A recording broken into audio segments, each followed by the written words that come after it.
You hate chocolate? Okay. I'm pretty sure it goes on. You can't hate chocolate. No chocolate. Get this. We don't know what to take. And so, Blaine's already eaten all the chocolates, so you're okay with it. Chocolate's in it. and I take Where? She came to and she even talked about that when I'm on. I had a grilled cheese sandwich about 2 hours before I came. rub it in. My interesting thought. Well, that was my breakfast too. What's the best? And I mean, you certainly wouldn't do it right now. Oh, You would either do it. You would do it like October. You know, give them a whole winter. Yeah. So, do you need a break there, Ron?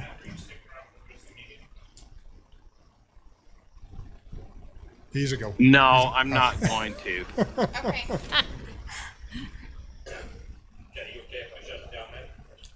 It looked like a pretty easy meeting you gave him, Kate.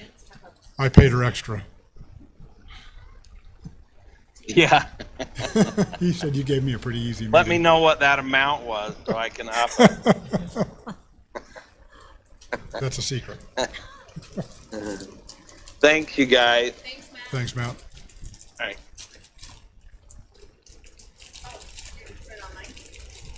Am I gonna get in trouble for putting an outside thumb drive in my laptop? I move we go out of closed session. second. So I have a motion by Commissioner Blocker and a second by Commissioner Fackrell. All in favor? Aye. Aye. Motion passes. We are now out of closed session. We will begin our actual commission meeting for July 1st. I'd like to welcome everybody. We will, let's see, the Honorable Commissioner Newton will begin our invocation and our Pledge of Allegiance. Our Father in heaven, we're grateful to be gathered here this evening, and we're grateful for the community in which we live. We're thankful for the people that live here. We ask thee, as we discuss the needs of this community, that we will do so respectfully and with thy spirit. We ask thee to bless those in our community who may be sick or afflicted or mourning, that they will be comforted. And bless us as we continue throughout the summer, that we will have few accidents and few emergencies, that we can be safe. These things we pray for in the name of Jesus Christ. Amen. Amen. I pledge allegiance to the flag of the United States of America and to the republic for which it stands, one nation, under God, indivisible, with liberty and justice for all.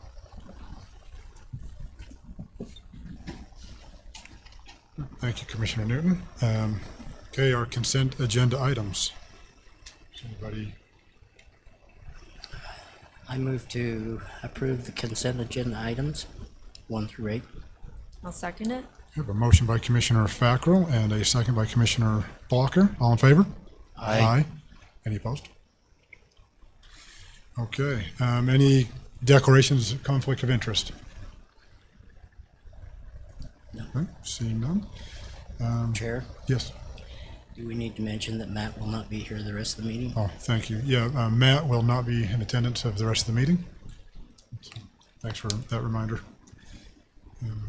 Okay, we'll move into public comments section. So if there's anybody that would like to make a public comment about anything this evening, we do have a public hearing as well. So if you're going to discuss anything that pertains to that, please, we'll have time there at the beginning of that item.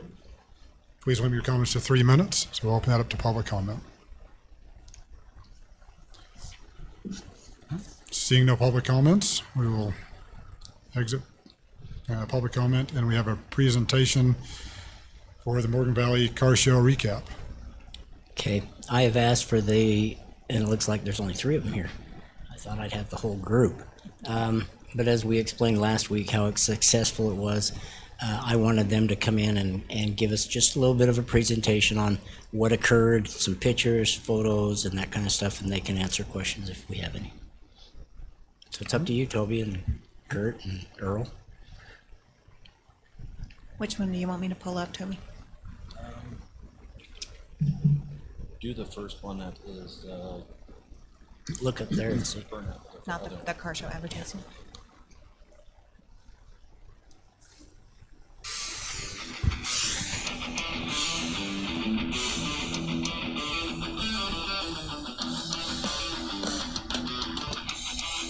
Sorry, it helps if I actually use the whole screen. Doing great.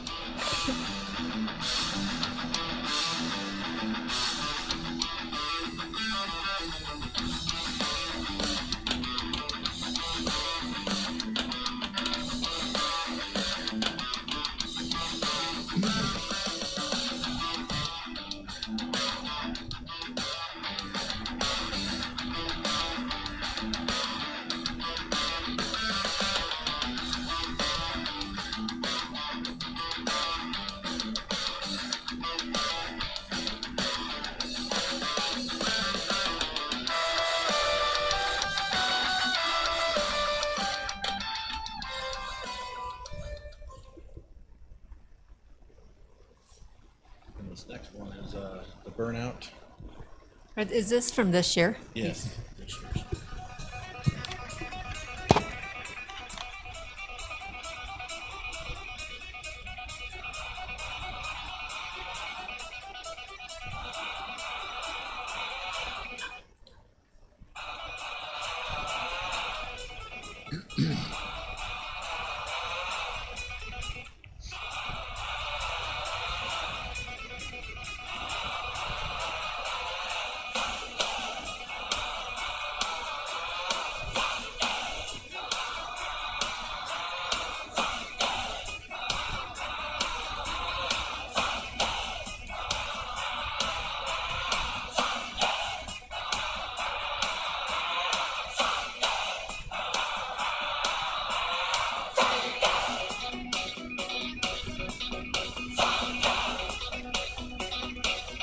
He only had one tire. That was our winner. Wow. The crowd liked it. I thought there was a great sales pitch by that one truck that was for sale. It's like, look what I can do. I need a new set of tires now, but At the price of. So what we've raised is $97.99 with our own money with sponsors. And that's without, because I was told that the county would do 1,000 towards the car show, No, or no, the, no. It wasn't that. But the city was going to. okay, so, but so we're all self-funded. And then,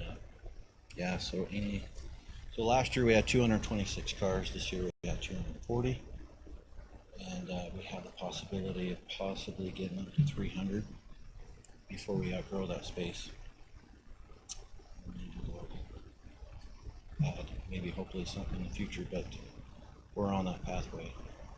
I think we got another year or two. And any questions? I thought it was a great event. I thought it turned out pretty good. Pretty stressful, but the burnout turned out great with the barriers in the front. Joel was luckily able to be there with that front end loader to move it each time each car come out and put it back in there, and then chain link fence on both sides. So it was super safe. Crowd loved it. I mean, we had people from all Wyoming and out of town. They're all. Asked all of their car shows to come to us. Which is amazing. so I did hear that there was another car show down below that you were kind of competing with, and it seemed like there was a pretty good turnout when I walked through. So Yeah, it's amazing. There's one called the Bountiful Totes for Kids, which is pretty big. But, I think we're going to pass them. So And this year we had the Make-A-Wish Foundation. we had the come. Make-A-Wish Foundation where donated some machines to help raise for charity. Last year we raised almost $3,300 for charity. Well, actually that was Brown family, and then the year before was Make-A-Wish. But this year, I don't know, it was $2,300 what we raised. We was hoping to pass last year's price, but we're thinking maybe it was where we had them located. And people didn't probably see him, even though we had Jerry Pierce announcing it throughout the day, but we'll try next year for a better location, maybe at the front when they first come in. Catch 'em.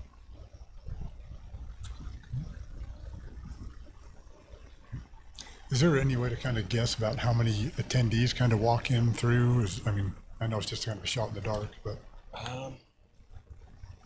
We had 2,300 interested in coming on Facebook, so I would imagine, I mean, if you got 240 cars, times that by 2, because usually they 2 people per car. But the attendees, I'm just shooting over 4,000. I've heard people guess even higher than that, but I think 4,000 is a pretty good number. Plus the amount that came in for sales tax that came in from the vendors, that helps. Yeah. That helps the counties. It goes direct to virtually us later on, so that's a nice thing. And they've already been in discussion, I think, about what future plans are. You want to explain that? So next year we're hoping to do like a poker run the day before. So we'll get a big group of cars, and then we'll do like either a poker run, so we can get people stopping at local businesses, so that, you know, that's how a poker run works. So you have to actually physically pick out a card or something, and then you come back, and then that's how you play the poker. And, yeah, that's in discussions. So it's, when I was younger, it's always been cool to see the cars drive by and, you know, like lanes. But we haven't. We're thinking of starting in Morgan and then maybe going up towards Trappers Loop, maybe around Pineview, and then ending up back in Morgan. Or we want to keep it in camp. Maybe do the Morgan Valley Drive or Highway Loop or something, and then end up back on either Commercial Street, or I don't know if State Street would be handle that much cars, or I don't know. It's in the, We're hoping to fill the hotel also next year. yeah, so if we can get the, I don't know if we have Como Springs, is that an RV park where they can come in? We can get them involved. I don't know about we were thinking about like the golf course. We can get cars to come up and we can do a golf and then go on the drive, spend some money at golfing and then drive, and then if they have to drive the car on a trailer or whatever, then they're going to be more likely to spend the night at the hotel. So hopefully we can raise money for you guys. Are burnouts common? I've never been to one. Do you always do a burnout, or? They're really common. I mean, they're obviously there's a concern for safety, but Like physical and environment, like the microplastics from the tires and just all the exhaust in the air. Like, no more than the truck pull. truck pulls are way. Probably less. All it is just the smoke from the tire, so it's not really like it doesn't. I don't think it goes into the atmosphere like the carbon monoxide, but I've never been to one, so I don't know. it's You'll a, have to it's a come big next year. hitter. All the car shows. It was fun, and there was a lot of people there. Yeah, I think we had 10 people that were signed up for it, but then 2 of them got locked in the car show because they couldn't get out. They were parked in the middle, so we're gonna remember that next year. It's If you want to be a burnout, go park on the end. Yep. Park in a different spot. one of them was Sheriff Tillett. I wish I could have saw him out there. Which one was that? Sheriff Tillett, Craig Tillett, Oh, Morgan County Sheriff. He signed up for the C10. His truck is sweet, so I wanted to see him burn out, but he got locked in. He couldn't get out. So yeah, we're just hoping to grow this bigger every year, and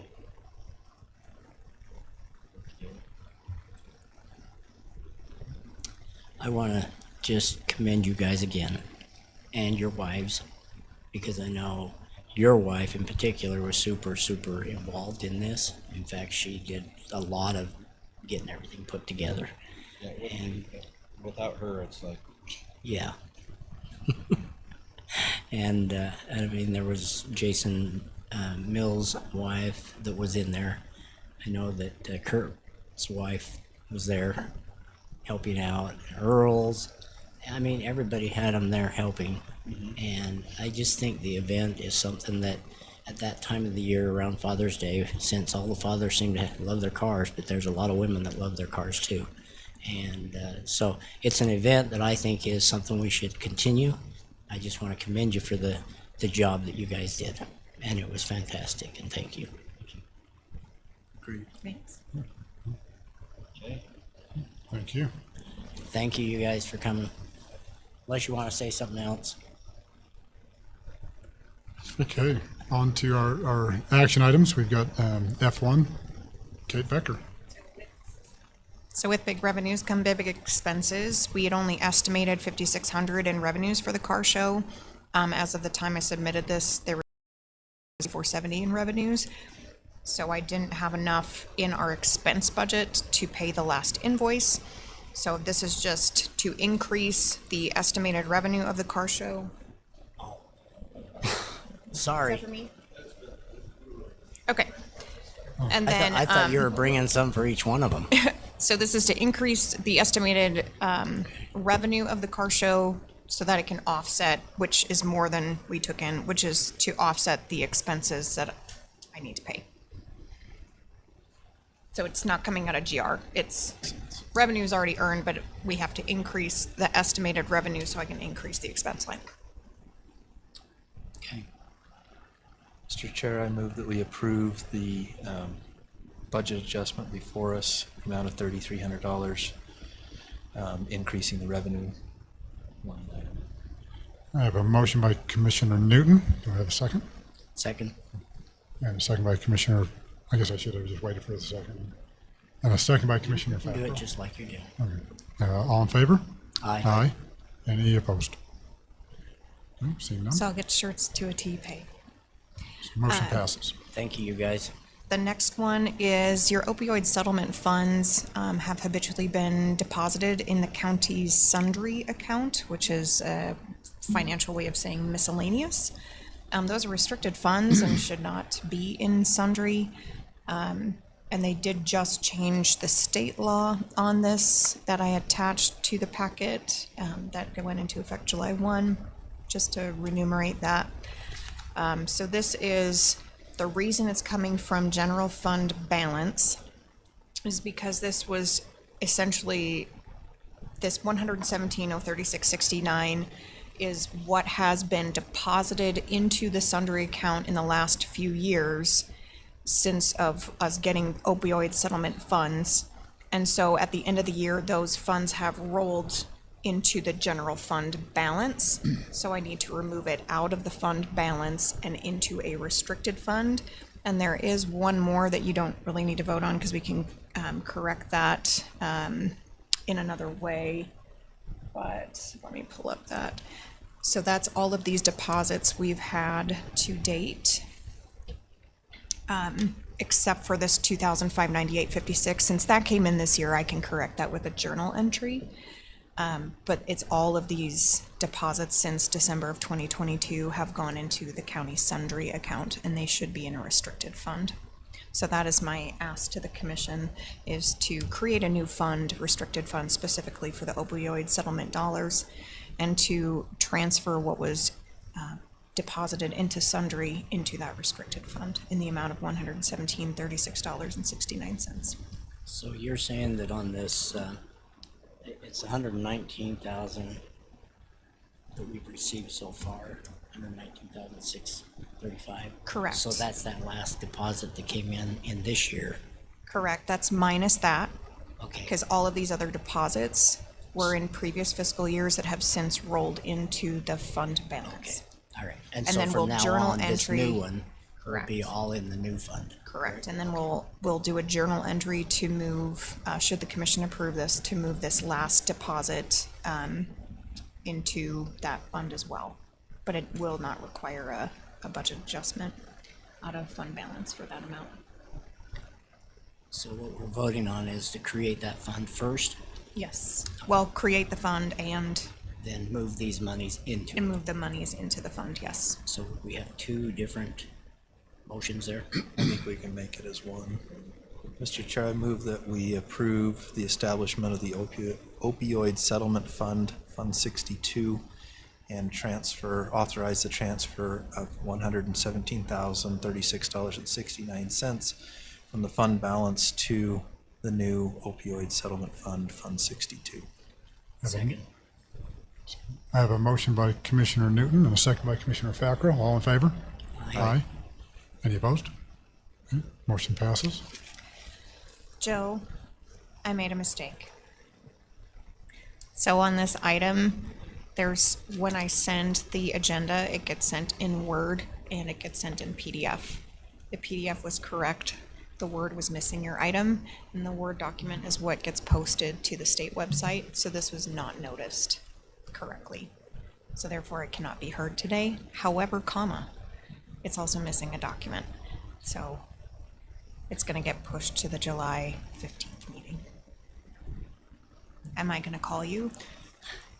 Just the applicant, just have them send in the original lease, just so we can attach it as Exhibit A to the assignment and assumption, just so it's completely filled out, and then we'll put it in the packet so it'll have the whole thing in there. But it's more of an open meetings issue that it wasn't posted, and so we've got to kick it to the next meeting. There was two? Leases? No, she just sent me this one. No, just the one lease, but there were two agendas, and the one that got posted didn't have this one on the agenda. So, Okay. Okay, good. yeah, let's just bring it all in next time. Bring it all in and- next time. Yep. Get it all. Okay. Okay. All right. So commissioners request to postpone this to the July 15th meeting. Well, it's not technically Oh, on it's not the even- posted yeah, agenda, so I sorry. think we'll just know that we'll get it on the next On the one. next agenda. Okay. Sorry, Joe. Action item 3, and again, apologies for that. In a previous commission meeting back in July of last year, the commission authorized myself in my capacity as the fair chair of last year to create a Venmo account for the fair. Setting that up, we have to create a PayPal account before we can create a Venmo account, and both will require banking information. Not wanting to put the county's general fund account into a third-party system like PayPal, and I'm sure my IT guy will agree with me. My request is to create a new bank account specifically for PayPal and Venmo transactions that go through the county. The county commission does have the authority to approve where the county banks, as well as how many accounts, as long as that bank account meets the requirements of the state statute in as far as protections. So could that possibly be used also for other events I such would- as the auto show? I would believe that's the intent, as long as we can delineate, Which ones obviously. And you could yeah. keep your accounting separate, but use the same bank account. that would be a wonderful thing. And the assumption is the bank account you're only receiving money, you're not paying. That's correct.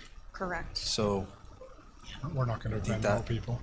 no, we're not gonna be Venmoing any. Now, It will be beneficial though, because I can't tell you how often people come and are like, oh shoot, I'd like to do the make and take, but I don't have any cash on me. Do you take Venmo? Or I'd like to do, So And I think it's it'll be helpful, and been if we can quite do a it for other process. events, great, let's do it. it's been a process to get it set up. The other thing that because we are not for profit, we do get a lower rate. So I think they take like 1.6% instead of 3.5, but there is some loss of revenue for the transfer of fees. I don't want you to think it's going to be. Is that through the PayPal or Venmo? That is through Venmo. Okay. Okay. But we'll have both set up. So should the commission at a future time choose to do another application like Cash App or what have you, or whatever the next greatest, latest thing is, with the PayPal account, we should be able to. So that is my request. I can make a motion. I move that the county create a new county bank account for the purpose of setting up a county PayPal and Venmo account for the fair and other events as foreseen. Second. Source of revenue. So I have a- Can we add into that for the source of revenue? Sure. Because it's not an expense account, it's just a revenue Yeah. account. For the source of revenue. Okay, thank you. The second still stands. Okay, so I have a first by Commissioner Blocker and a second by Commissioner Newton. All in favor? Aye. Any opposed? Motion passes.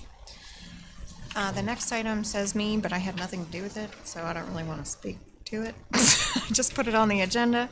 It is an agreement for the Morgan County Fair Fun Run. Looking at you, side-eye, Garrett. So I can speak to it. I would like to follow up. I did send an email because there were some questions about the fee splitting as this was coming forward. But I wanted to get thoughts from the commission on how we'd like to handle these type of agreements. I know in the past there has been some sort of fee splitting arrangement where they, like in this case, it would be the 10% that would come to the county. I have kind of a taxpayer concern, and then I have a 14th Amendment concern. And I think that as a commission, if we set at least some direction going forward, then we'll be able to treat everyone the same and hopefully resolve some of the concerns. So the fee splitting, I think that the risk then falls on the county, or by extension, the taxpayer. Let's say that the typical rental that we have, or if we waive fees, I'm always a little nervous to waive fees, because then what that does is it's just subsidizing the event at the expense of the taxpayer, because the taxpayer are the ones that are paying for fire, EMS, the fair, rental, things of that nature. And so when we waive rental fees, because they want to do a fee sharing agreement, well, it depends on volume if we even get those basic fees paid. And so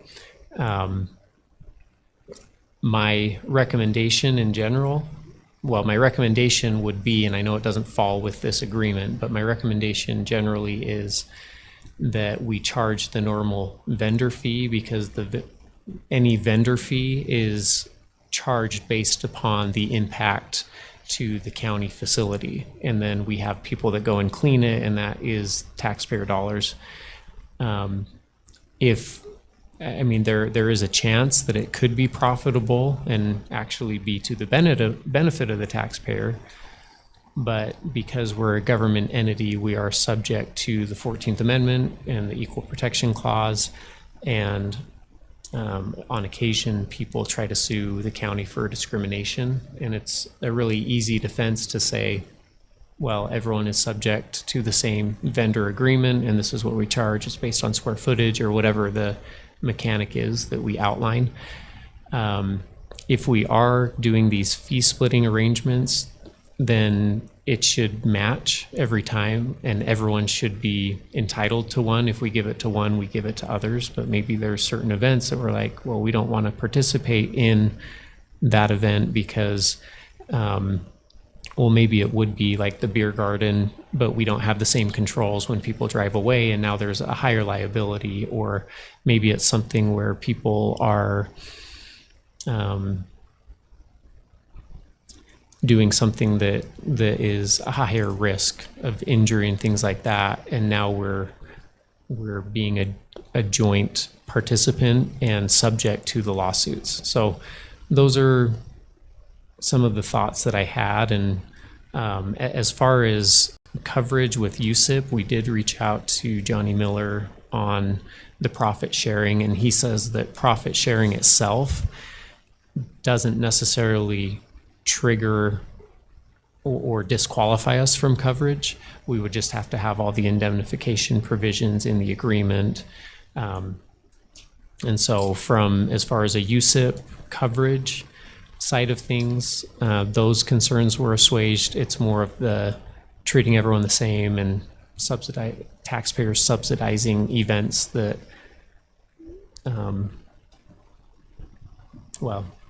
subsidizing events that might not pay for themselves.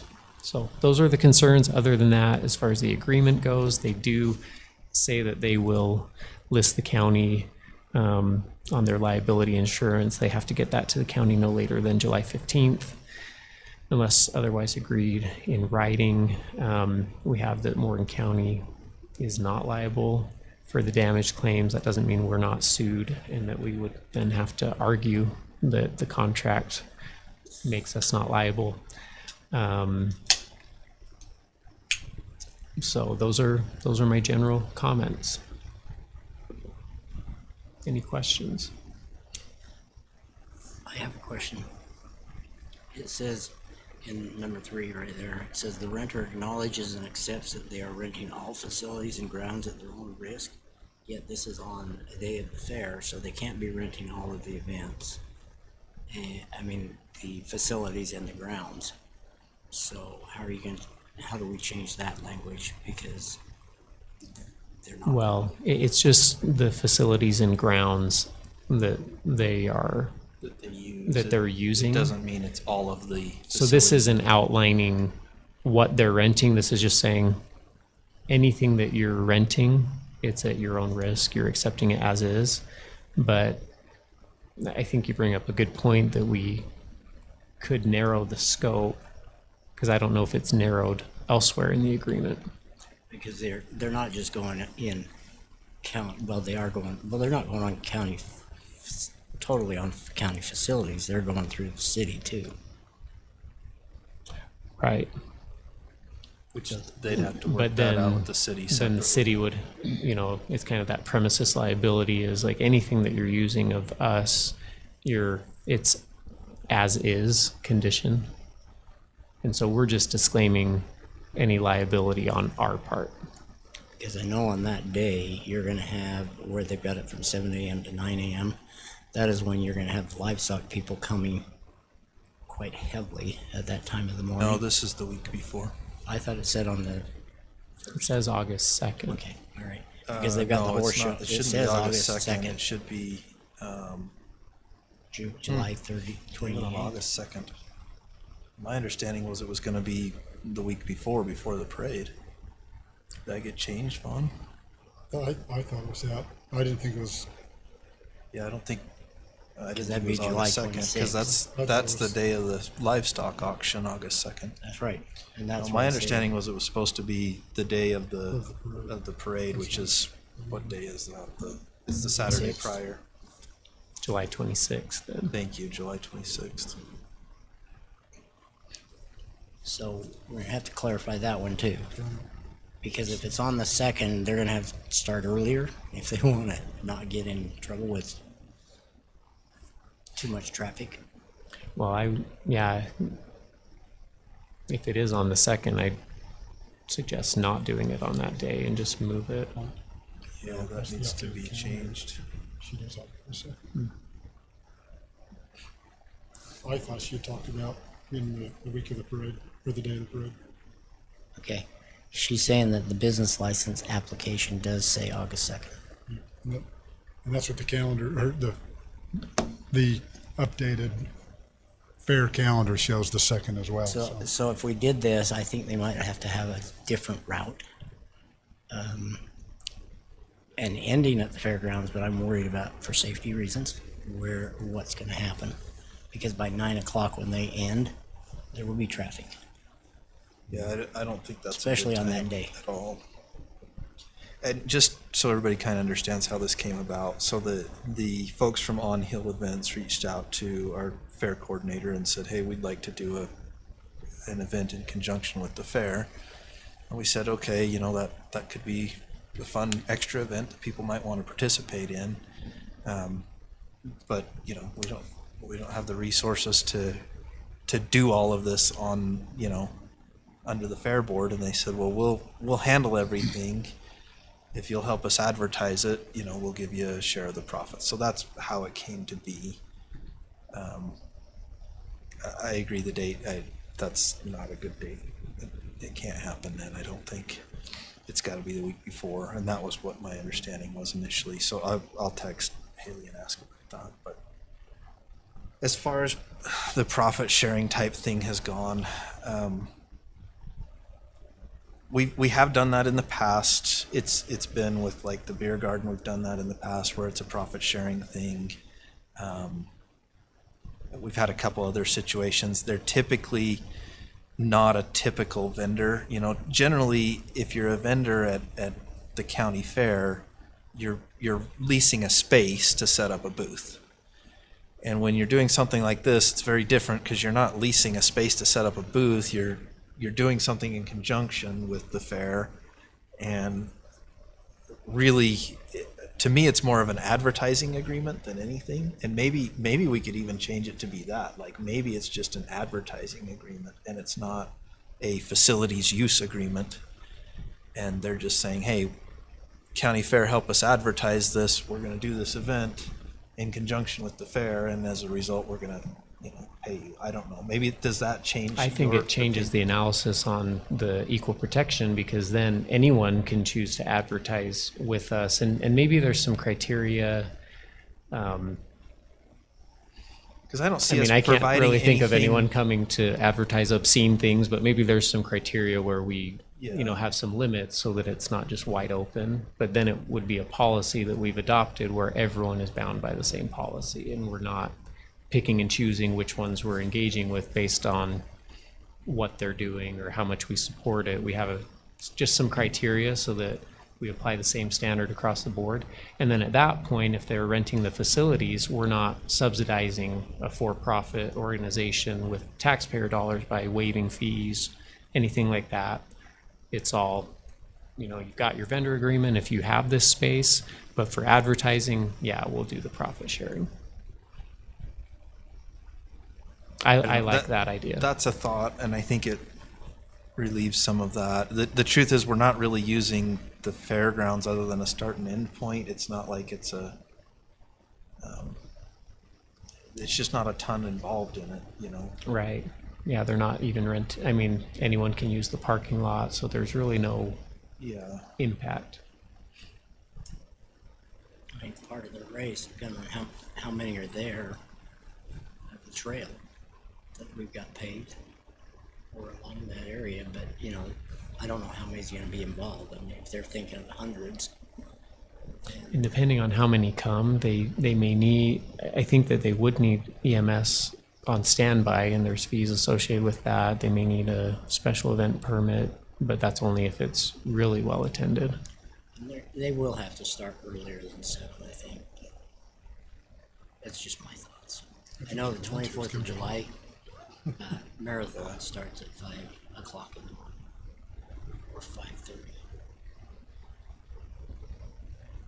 We can arrange the time differently. I think that we can figure that out. I guess the question is, overall for the commission, are we in agreement that we can work on something that, and I like the idea of just doing it more of an advertisement. They can pay us a percentage based on, and it's not us participating in the event, if that makes sense. Okay. One thing to remember with the fees, I remember like the sheriff's department, we cannot waive their fees because they're their own, so I Right. mean, when we start talking about fees, whether it's whatever they're doing, we cannot waive like the sheriff's department, we can't waive their fees. That's up to the sheriff. So You just can't waive another office. another office. I Any couldn't think of how to elected, word that. yeah, so sometimes we use office and department interchangeably, but yeah, any elected official has an office, any appointed has a department. And so anything that's a department, the commission does have control over to waive fees, but any elected position, that doesn't mean that the sheriff won't waive No, the but it's fees. not up to us. It's just you're not making that decision.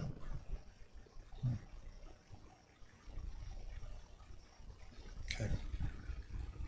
We're all set on this one, I guess. There's nothing to approve. We can keep working through it. Okay.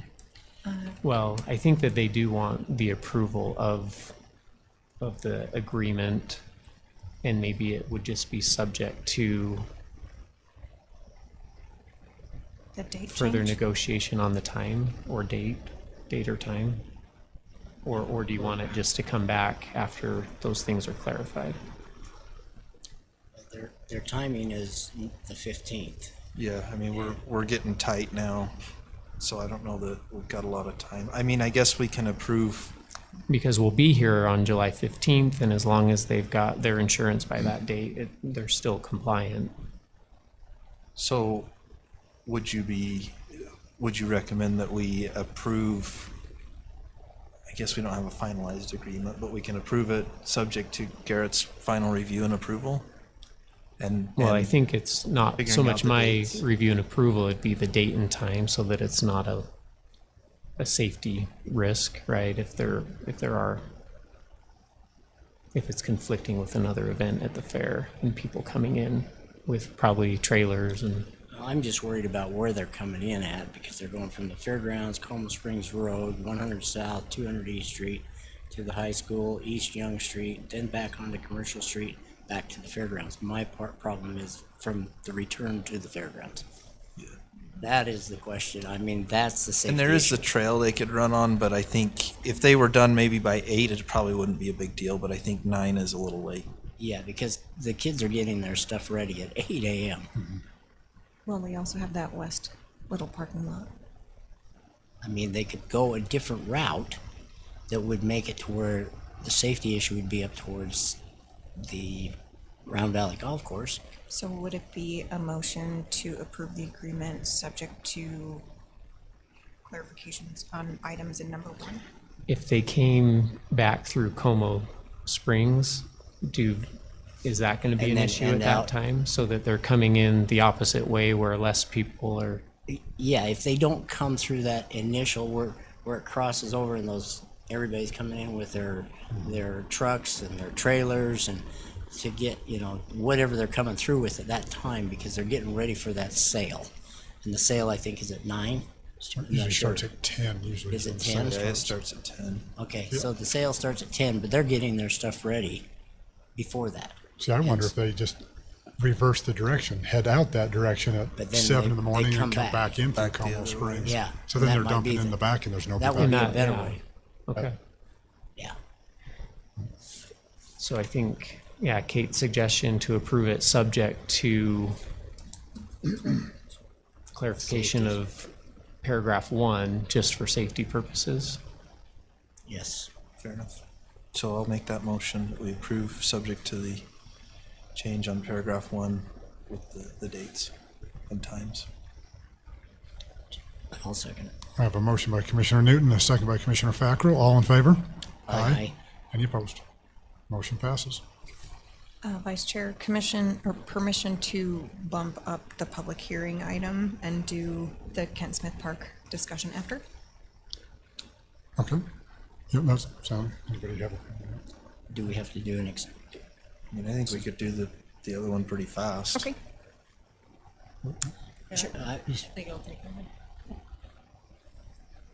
Okay. So we will go on to the Kent Smith Park. So the county staff has been getting a lot of phone calls about a misunderstanding of the Ken Smith Park. We have no intention at the county to take out the pickleball courts. We have no intention of chopping down the trees. There are discussions, obviously, on fixing our parking issue. That has nothing to do with removing those two items, or assets to the community. The commission does have a lot of intent to improve Kent Smith Park as funding and space allows. But as of right now, for the amount that we paid for those pickleball courts, we will not be moving them or getting rid of them, and we will not be cutting down any trees. There has been discussion of moving the trees from the center of the park to the outside of the park so that these two fields can be used east-west as well as north-south, which gives us more use of the fields but that's only, again, only in discussion and has not been decided, but we will not be chopping down the trees. So, Perfect. What is it? Hopefully that dispels any Yes. rumors or let that concerns. dispel the rumors. Spread the word. Spent hundreds of thousands of dollars on pickleball courts a couple years ago. We would never tear those out at this point. Maybe in 30 years when they're worn down and we need to replace them. So, thank you for letting me clarify that. Josh, is the document for your item, is it the one that you sent me or is it the one you sent Jeremy that you want up? Okay, thank you. Okay, awesome, thank you. You're up.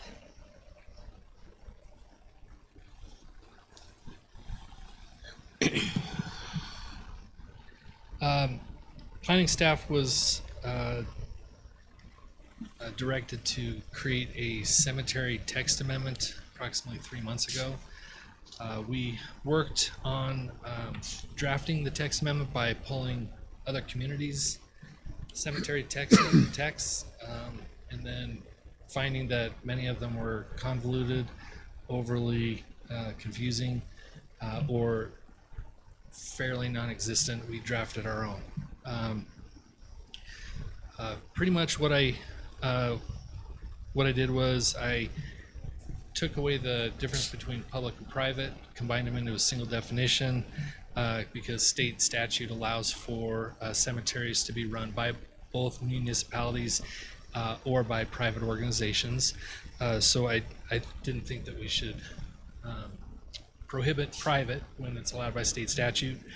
So I just kept all cemeteries requiring a C3 in the larger acreage zones, as well as in the commercial and industrial, except the industrial specifically are prohibited. So it'd be in the commercial zones. And then I drafted the approval standards, landscaping standards, and specific requirements that we would require a private cemetery to comply with, since the municipal government is going to be maintaining and monitoring those things anyway. We don't have to maintain a fund to do that. It'd be taken out of the general fund, or however we plan on funding a cemetery. Whereas private organizations, to make sure that if something happens and they go bankrupt or whatever, that there's still a fund or a trust there to continue maintenance of landscaping, things like that. There were a few minor changes that staff requested at the Planning Commission meeting. Just to clarify text, none of our proposed changes changed any of the content. It was to clarify. There was one line item that I thought should be added in under the landscaping requirements, and that was that existing landscaping on the property may be considered as part of the total landscape calculations for the site. That way there might be some desire to maintain the landscaping during construction, as opposed to just ripping everything out and putting new stuff in. With that said, Planning Commission heard this item on June 12th. There was some discussion about between the private and public cemeteries. There was some discussion about the clarification points that I had recommended, but they recommend approval 4-0 that evening. So, with that, if you have questions, I know you haven't had a lot of time to look at it. If you'd like, I mean, we can bump it to the 15th. It doesn't matter to me. It's whatever you guys want to do. I have some questions. I knew that. You knew that. That's why you looked straight at me.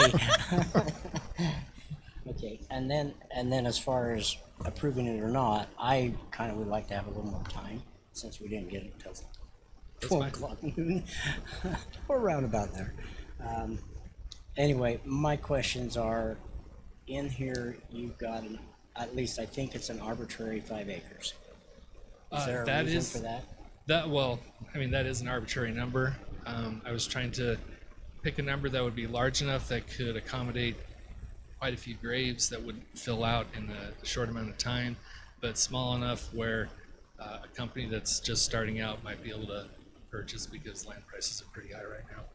If you want to up it, reduce it, Well, my only Whatever you wanna concern do. was the fact that if there is somebody that they have 4.6 acres or something like that, you put a minimum of 5, they're gonna have to go out, if they want to put in a private one.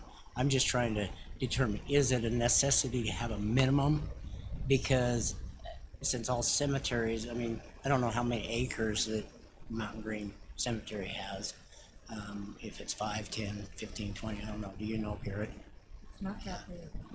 It's not that big, but if you Even have, Gotta No. be under 5.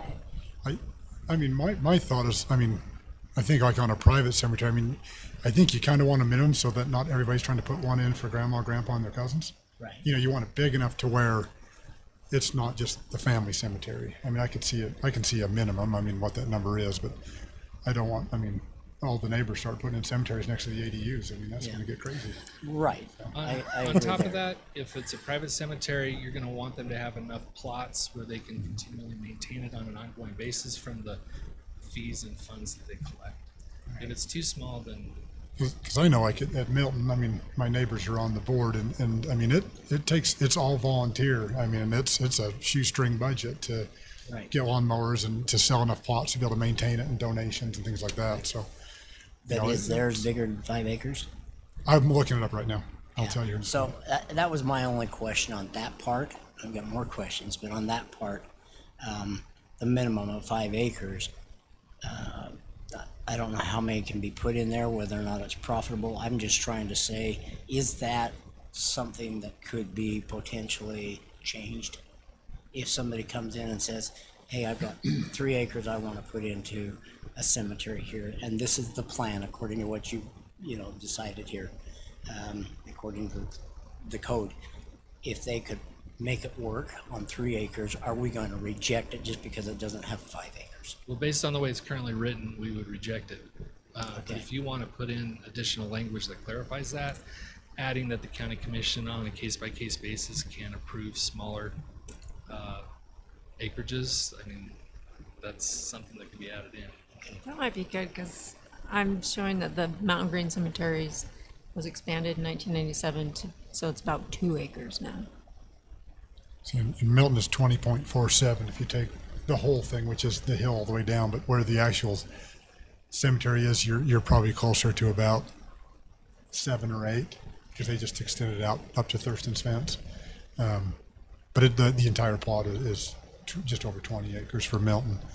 I was looking at Enterprise here, and Enterprise is way less than that. it's tiny. Yeah, It's tiny. Milton's pretty good size, but again, Half acre. like you look at Milton, most of it is on that hillside facing Morgan Valley Drive, where I don't think you're gonna be burying many people on that hillside, in my opinion. But I'm just looking at right, the Francis family that started basically the South Morgan Cemetery, and they've got an area there, and it only probably covers less than an acre, and it has all the way back to the beginning pioneers, Esther, Francis, and all those others that are in my wife's line, and but yet it's not big enough to handle the rest of them that are all Francis's, which is okay.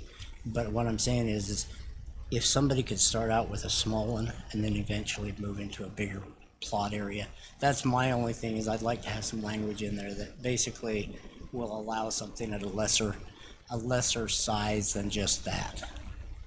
Because if I wanted to donate when I'm dead, in 30 years, as you guys say today, if I want to donate and I have only got 3 acres, I want to donate it for a cemetery, and I do not want to be buried in it or whatever, then I would like to be able to have that for a future. I don't want to have to be so restrictive that we cannot comply with the code, and I don't want to comply. I want somebody to have a little bit of flexibility in that minimum acreage, whether it be for the Francis family, the Thacker family, the Smith family, whatever it might be. I want us all to be able to have an opportunity, and Mountain Green, for one, is looking for places for potential other cemetery. And if we say 5 acres, that's a lot. Yeah, it's going to be hard to get 5 acres worth of a cemetery in Mountain Green. And so I'm So not that's married just to my the thought. I wanna Okay. change. Change it to 2 or 3. Yeah. So I I know mean- that, I just looking at, North Morgan's about 4 acres. South Morgan is probably about 5, you know, maybe Yeah, 6. you're right. Yeah. Croydon's 40. Croydon, what? It's 40 acres. Yeah, you get 40 acres in Croydon. Yeah. You sort of see people- Only a small portion is developed, but yeah. But how would we, I mean, How do you? How do you word that? you know, Say- if we were to You make it 2 or 3 acre minimum. say 2 or 3 acre minimum? I'd say 2 acre. Whatever Yeah, you think 2 is acre. necessary. Because what did you say, a Mountain Green is about 2 acres right now?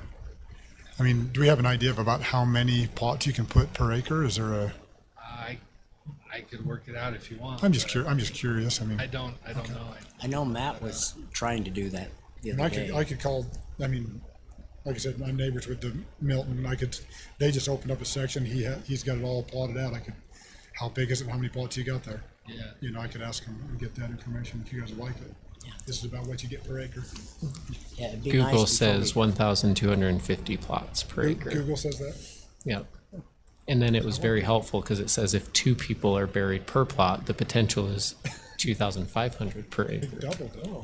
And we may have to do that. You Or never know. entombments, like Stack them 2 deep. fall and above ground. We have to I mean, worry in if you this can county. get 2,000 people into a couple acres, that's a decent sized cemetery. So Yeah, that is. maybe 2 is a fine number. So, if Garrett thinks there's any other better way to say it, then I'll leave it up to him. Okay. That's just one of the questions. And another one that I have is, you've got, Do you have this section? yeah, just a second, I'm getting to it. It's number D, under landscaping, Number D? number D, right there. Okay, it says trees. And you're requiring them to put trees in. What if an area does not grow trees? I mean, I tried for many, many years to grow a tree and I still don't have one. I don't know why, but it could be the soil. It could be something. It could be the gravel underneath it. I don't know that. So what I'm saying is by chance, I don't know if that's a requirement. It should be a requirement. That's just my thoughts. And then when you get down to when you're saying what kind of trees, you're putting one in there, an evergreen tree that is a water consumptive tree. And so anytime you put in an evergreen tree, whether what kind it is, it does not matter. They drink water. I'm fairly certain there are some xeriscape versions of evergreen trees, seeing as I've seen some of them. It's written with greenscape, xeriscape, or a combination thereof. I understand water conservation is important, but I also understand that a cemetery that takes care of the grounds and makes it look good is a comfort to the families that have lost a child or a loved one. All I'm saying is like at South Morgan Cemetery, they've got the originals that have evergreens, and they're probably not going to take them out unless they fall and then bring up the graves while they're at it. But there are other trees in there that do not have, they're not evergreens, is all I'm saying. There are other trees that are in there that provide that same shade for people when they come there, It's not so much for shade. or comfort, or whatever it might be. Half the year here, deciduous trees have no leaves whatsoever. Right. Evergreens They're all still do. And so it provides the greenscape, the visual aesthetics, whatever you want to call it, all year round. Okay. All I'm saying is the requirement to have a tree. Good. And because, I mean, you look at the cemetery in Porterville, it won't grow a tree. I'll promise you that. The one in Richville will not grow a tree, even though that plot's less than 20 by 40. So all I'm saying is I think a requirement to make sure that it has a tree is a bad requirement. I disagree. Okay. Well, Thank you. and- That's and- just and you my did- opinion. And you did say that, I mean, you can do this or xeriscape or a combination, so they could do it. You look at the Milton Cemetery, there's no water on it at all. And according to the Milton Board, people have asked, and they're like, there will never be water up there. It's too much maintenance. Yeah. And it's all, and so I mean, I look at it as, you have options. You can do fully landscaped, you can do xeriscape, or you can do a combination. If you have an area where they can grow some trees, they'll put some trees, otherwise they'll xeriscape. I mean, that's kind of how I read it, is you have options. You don't have to. As put a long tree. as long as it has options, but Yeah, according to that- this, it is not giving us any options. Well, it says that, Number or two. that. And so, This is greenscape, xeriscape, or. You've got one, but number two, it says trees must be placed, and then down here, number 4 is proposed trees and shrubs shall not be fruit bearing. Half of all trees and shrubs shall be evergreen. So there we're dictating to them to put in a tree. so Yeah. it's in the disjunctive, right? It's using the or. And so if you use greenscape, then these are the requirements. If you do xeriscape, then you're not going to have those same requirements. It doesn't say that. But I think too that this is a proposed text. Josh, is bringing it forward. That doesn't mean that you can't have discussions and make amendments and things of that nature. But the way that it reads is you can do greenscape, xeriscape, or both. Now, if you do the greenscape, right, if you have trees, then you've got to do them this way. If you've got shrubs, they've got to be this way. If someone does xeriscape, then the other things that apply to greenscape aren't required. I understand that. It's just those were my thoughts, because it shall be landscaped with carefully considered greenscape, xeriscape, or combination thereof. And then it goes into these different things, and 1 5-gallon shrub, 1 gallon shrub, or 2 1-gallon shrubs per 500 square feet. I don't know. I don't like that portion. I would think like they more need to time to come- read through it since we didn't get it. So I'll move we postpone this matter until July 15th. Hold on, we can't- before we Have do to that, we need continue on to, with let's the open up public the hearing as public well. hearing and then we can do the Yep. postponement. I move we move into the public hearing. I'll second that motion. I have a motion by Commissioner Blocker and a second by Commissioner Newton. All in favor? Aye. Aye. We are now in public comment. Do you have any public comments?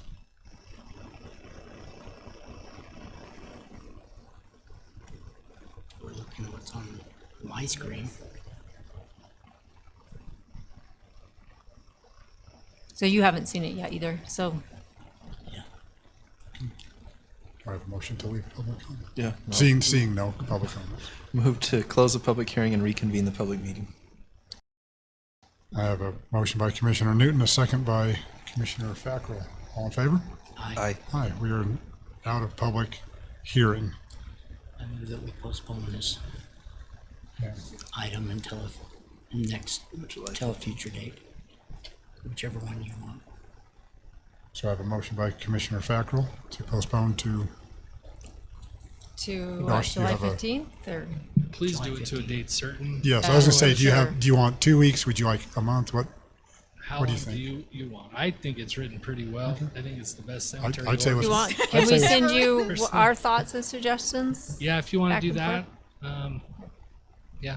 Okay. If you want to call, sit down with me over the next couple of weeks, that might be helpful as well. Might streamline the meeting. so So till July to 15th. the July 15th? Okay. So that's your motion. Yes. Okay. Second it. So I have a motion by Commissioner Fackrell and a second by Commissioner Blocker. All in favor? Aye. Aye. Any opposed? Motion passes. Okay, got this contract down to 1 year for 5,000. This is the This is the polymorphic. So this is when someone goes on our website and types in a question, whether it's how do I apply for a burning permit, it scrubs our website at that time and pulls the data and encapsulates that. So it's like it uses AI to pull our most current data. So I would love to try it at least for a year, and this is a 1-year contract. It meets our code. And we got a good deal thanks to Kate negotiating. So this would just be a much better search engine than what we currently have. Yes. And it's not over 5,000. I think that's a great idea. I think it's worth a shot to try and see how it works, and we can reassess it in a year and see if we like it. Is there a way to see like how many, can they give us data as far as like how many searches we get? And, Yes, they actually do that monthly. Oh, nice. And the other benefit I think this has is as we use it, you know, because I'm gonna play with it as staff, like, and it pulls up. So I think Josh can agree with me. We have a very convoluted business license system. As we're reading that, it points out how convoluted some things are, and it will actually help us either clarify it in our website if it's convoluted just because of how our website's written, or is it something that's so encumbersome that we're being bad public servants as far as our processes. So I think that'll be a benefit as well.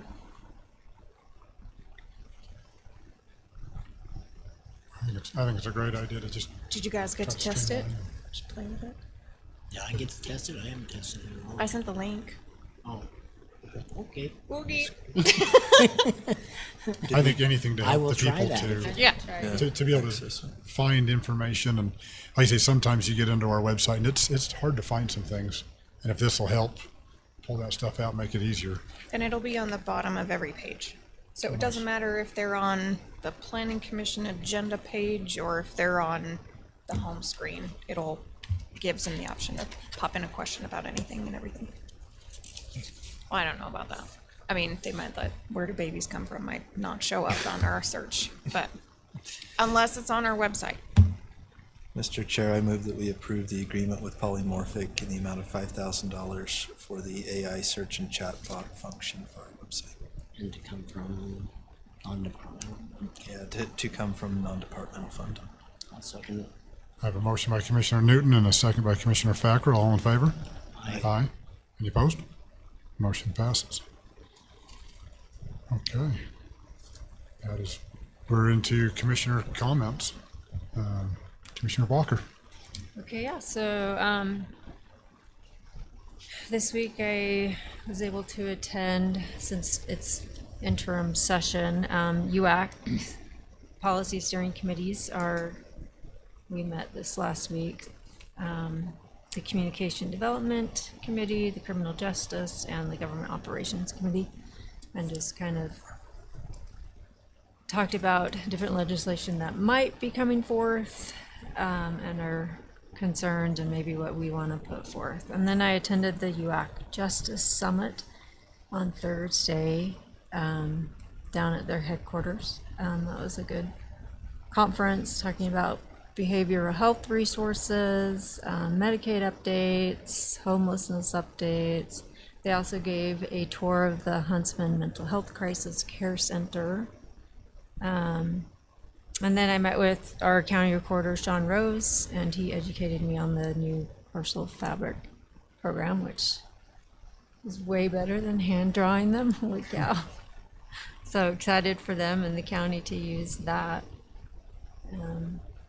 Yeah, it's a good week. Met with a few of the citizens in the county and to discuss some things, but other than that, that's it. Sounds like you had a busy time there. So, Commissioner Newton. We can send an email about this too, but Commissioner Blocker and I met with the EDA, the folks from the EDA, last week and talked about the grant opportunity that we mentioned, potential for funding our fire station in Croydon. Very long story short, the grant funding must be economic development related, and it cannot replace a normal government function. So a fire station is not eligible for it. We did talk about some other options and just threw out some ideas, and he said there were some options. For example, another community is using a similar grant to do a whitewater park. They've seen this grant used for developing a similar to kind of what we have at the Business Resource Center, where it's kind of not a business park, but kind of a think hub, right, for businesses. Particularly, it was a manufacturing type facility where they would provide smaller space for manufacturers, for businesses that were growing, to kind of as an incubator for those businesses. So that was the type of thing. They did indicate things like, had we not had the funding to do the bridge into Croydon, that may have been something, given that it services the cement plant, and for economic purposes, like, that's a pretty necessary thing. So anyway, that was the type of thing. He did send us an email with some examples and some more information, and I can forward that over to the commission so you can look at it. But just wanted everybody to be aware that was our I conversation. kind of Do feel you have like any more to add? every idea we came up with, minus the fire department, he's like, yes, that's a possibility. Yeah, it was almost everything besides that. As You're long right. as it increases the economy. Yeah. So I've been reaching out to all the great minds in our county, like developers, and telling them about this, educating on it, sending them the information, saying, if you have any ideas on how we can implement this and get these funds into our county, then let us know. And they're all excited. They want to look into it and use their good minds, because this is not my area of expertise for sure. We even threw out the interchange as one, and he said that could qualify as well. You'd have to show, obviously, the economic benefit, which I think we could do, but Yeah. but that's one that could qualify. So something we could continue to look at and decide if we want to pursue. Obviously, the disadvantage, I mean, ultimately for that particular project, there's a 20% match. I don't know that we could afford a 20% match on an $80 million project. Well, I do know that we couldn't, but maybe that's something we could do in conjunction with the state, and say, hey, if we can get a grant for a good portion, will the state kick in another portion or something? I don't know. It's something we could look at a little more. But lots of ideas. There's a lot of funding available. They do anticipate, they have not allocated a certain amount per region. He did say that he anticipated that a good portion of that $1.5 billion would be spent on the East Coast hurricane relief areas, which makes a lot of sense and probably should. But he said that other communities in the West are certainly eligible and competitive, and Morgan is one of the few here that is, because of our disaster declaration. So And these funds go away next year. correct.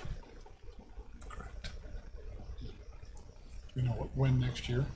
Is that- Was it July? I think it's July, the next fiscal year. We have to have it in by then, or to have the grant written by then, or what? Yeah, my understanding is it's so there's not ongoing. it's an ongoing. There's not a set date that you have to have it in by, but when the funds are out, the funds are out. So obviously, the sooner you submit funds, probably the more competitive you'd be. Purchase of Rifle Range property, would that be economic development? If you could tie it and say, okay, we're gonna have like multiple arms manufacturers. This is gonna be like a testing facility for, he was like, basically any kind of jobs in and industry growing that you can show that you're bringing jobs in and stuff. I mean, we floated the idea of a event type center and indoor rodeo arena right at the fairgrounds, and he's like, well, it's a little harder, but if you could tie it to the local economy and figure out how to make that, like, hey, we're gonna have space for It could be Yeah. trails, like building. bike you can do all of stops those and things, but bringing they more have people. to, you have to really tie the economic factor to it. So Maybe what we need to have is a work session. on yeah, I some mean, of we these could talk some more about some ideas and see if there's, if it's worth doing. Now, again, I will also caution you. He did say, like, the one community that did Whitewater Park, he said it's taken them years and years to get it done because there's a lot of red tape when you use federal money to deal with a waterway. So that's also something to consider. Like, there may be a great project, but the red tape might be a lot for us to manage, for a small organization to manage. So we need to think about that as we talk about it, but Yeah. certainly there's still opportunity. And with that, I know that we were told by Senator Curtis that right now is the time, at least I think it was Senator Curtis that said now is the time, while President Trump is in there, that we could probably get something through like that. Because he's made it less regulatory for the NEPA studies. Have you heard that? He said there was a lot of red tape that was cut Yeah. out of the way to get. Cut out of the way so we Moving could get forward. it. So that would be something we could possibly start on now, and hopefully it'll be done.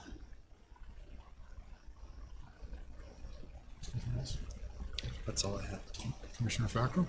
Yes, in that same meeting that, the government operations meeting, they were talking about, and we need to weigh in on this as to whether or not we want to do that or not. And that is to have splitting of the clerk auditor office. And, they were talking about the cost to the smaller counties because of that, whether or not we want to have that split. There might be making that part of a major issue this year in the legislature, in the interim discussions. So, and they're working still on the forms of government, may make everybody be the same way. They kind of dropped the county classifications for now, but the forms of government was a big one that they're still working on. And then they're trying to do election machines with wireless capabilities. And I don't know how they're gonna do that, but that's one of the things they're working on. Plus, there was another item, and I don't know if you've received this, Kate or Garrett, on Title 17, something to do with a recodification update that our state auditor is requiring by July 9th. No. You may want to call her, is all I'm saying. What's It's 17? happened, it's to do with HB 139, government accounting amendments from the state auditor due by July 9th, and please make a comment on it. Okay, but what did you say, something 17, Title 17? Yeah, Title 17, and it's to do with HB 139.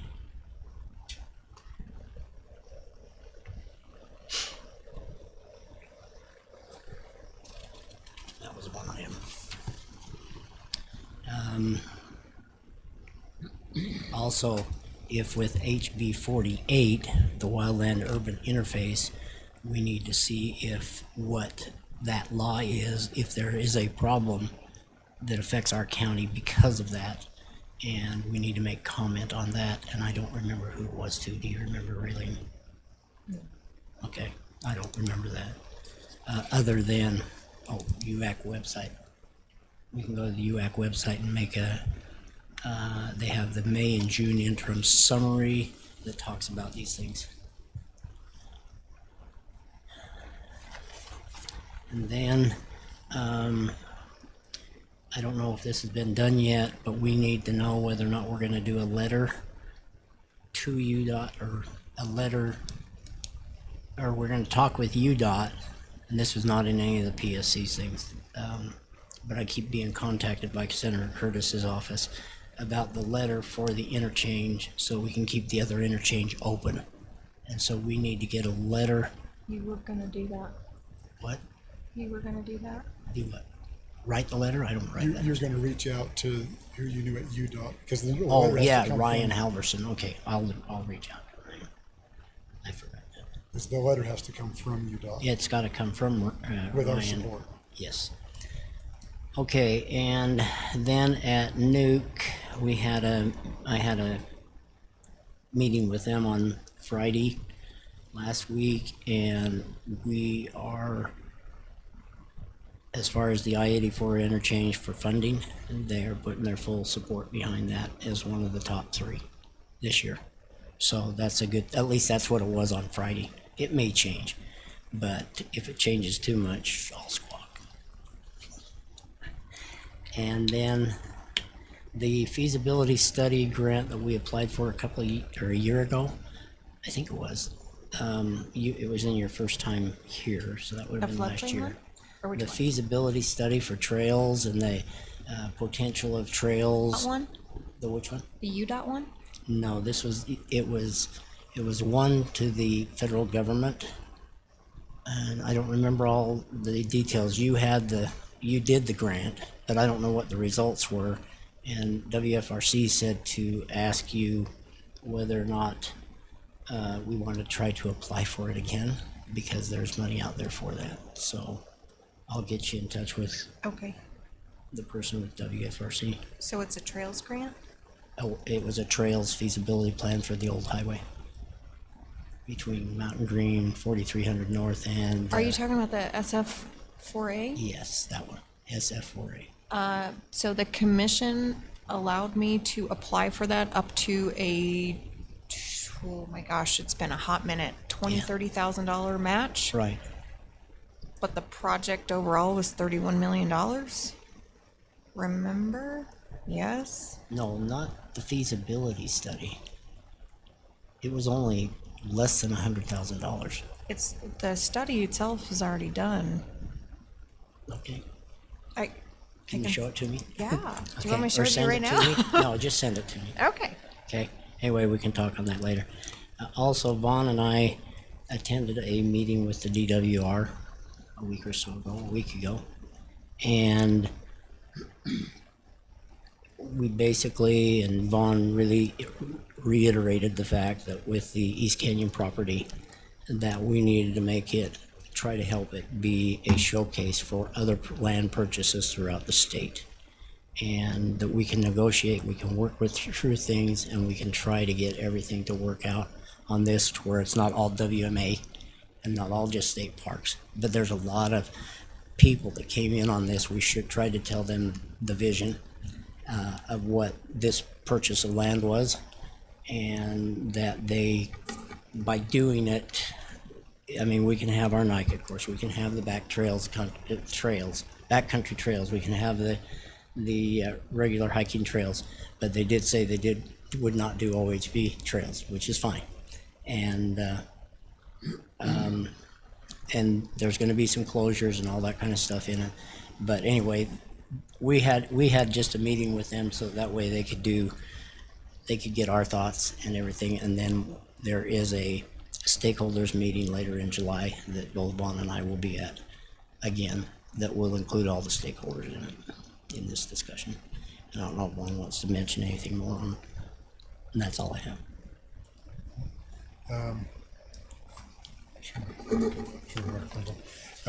Yeah, so just kind of with what Commissioner Falco was talking about with the DWR, it was really good to hear how they, I know the concern was that it was going to be only for hunting and nothing else, but they really want to make it kind of fluid. There's areas where the elk are going to calve, and there's the grouse lack. We want to protect those things while that's happening, but they do want to try to open that up and connect. We brought up connection to the Red Rock WMA, and possibly even a trail from one to the next, and then even possibly across private properties into Morgan City to kind of get more trails. But that would be up to, again, dealing with the private property owners and leasing, a trail or whatnot.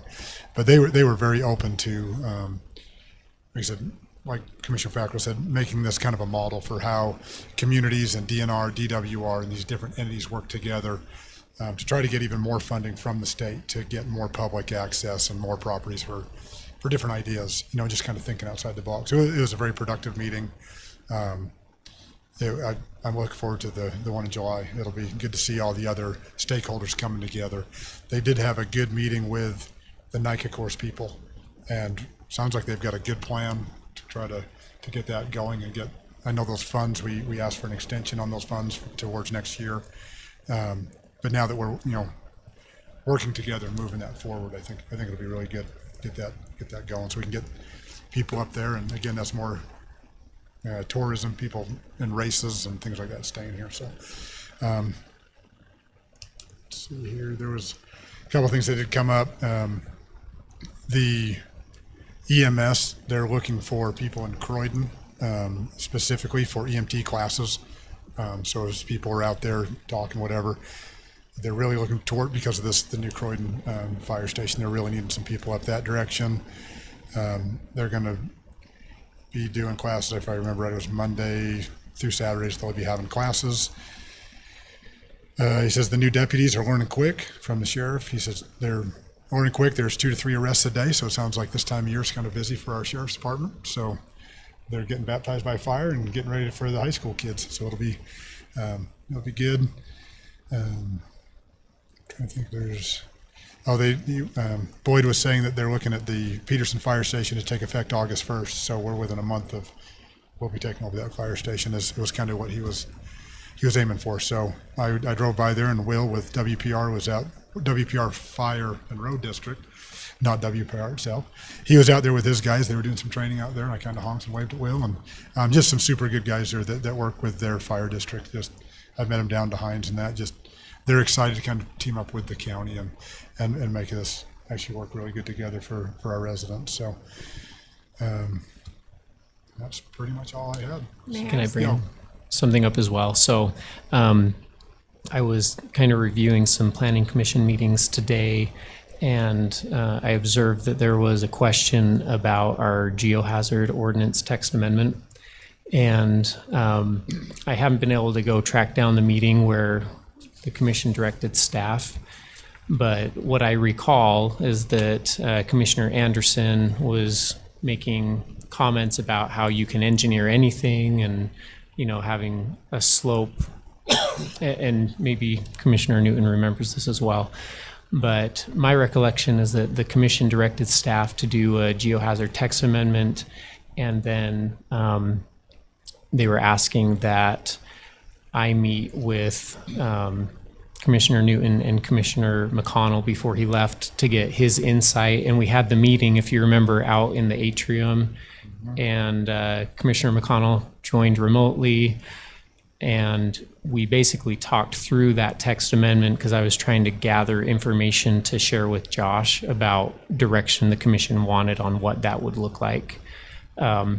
That's my recollection, but out of an abundance of caution, I'm just asking that the commission direct staff to make that so that we can cite a trail of following the code of when the direction came, goes to the planning commission, then comes to the commission as well. So, but does that ring any bells for you, It's Mike? been a long time since we had that It conversation, was, but yeah, I do. Yeah, it was last Christmas. It was like right before Robert left, and if you remember, we had it was like this apple cider mix on the table, Yep, I and do. so it was right before Christmas, is what I recall. Something like that. So anyway. So we need to give official direction. Well, I think we've already given it, but Just a rather reminder than, I don't know how many hours it'd take me to go find it. If we can just do it today, it just checks that box for us. So do we need to do that as a motion? What's that? Nothing. Okay, we're all good on that? I had something to clarify if you wanted to. Okay, so I'll just make a motion that we re-extend our invitation to staff to work on a text amendment on the geohazard studies. Specific to the slopes Specific is to what it slopes. was. Yeah, so. that's right, it was specific to slopes. I have a motion by Commissioner Newton. I'll second it. I have a second by Commissioner Blocker. All in favor? Aye. Aye. Motion, any opposed? Motion carries. Thank you. On the state auditor, House Bill 139, the text actually states that the state auditor has to create a financial certification template or form to give to the counties to attach their audit by July 9th.